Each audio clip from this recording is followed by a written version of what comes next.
আচ্ছা তুহিন, কেমন আছো? এই তো ভালো আছি, তুমি ভালো আছো? আলহামদুলিল্লাহ ভালো আছি। আমি তোমাকে এখন একটা ধাঁধা ধরবো, তুমি ধাঁধাটার অ্যান্সার দেওয়ার জন্য প্রস্তুত? দাদা হ্যাঁ।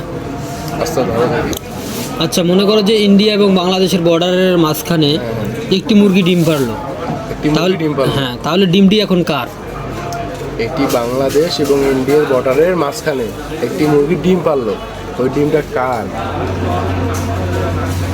ডিমটা কার? হ্যাঁ হ্যাঁ, ডিমটা কার বলো। আবার বলো প্রশ্নটা।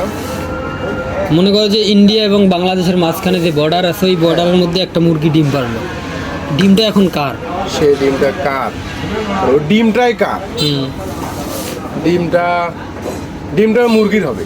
তুমি শিওর? হ্যাঁ শিওর, 100% শিওর? 100% শিওর। কারণ ইন্ডিয়ার বাংলাদেশের বর্ডারের মাঝখানে একটা মুরগির ডিম পারছে, ডিমটা কার হবে? ডিমটা তো মুরগিরই হবে। ধন্যবাদ তোমাকে, তুমি দাদাটির সঠিক উত্তর দিয়েছো, এই কারণে তোমাকে ধন্যবাদ।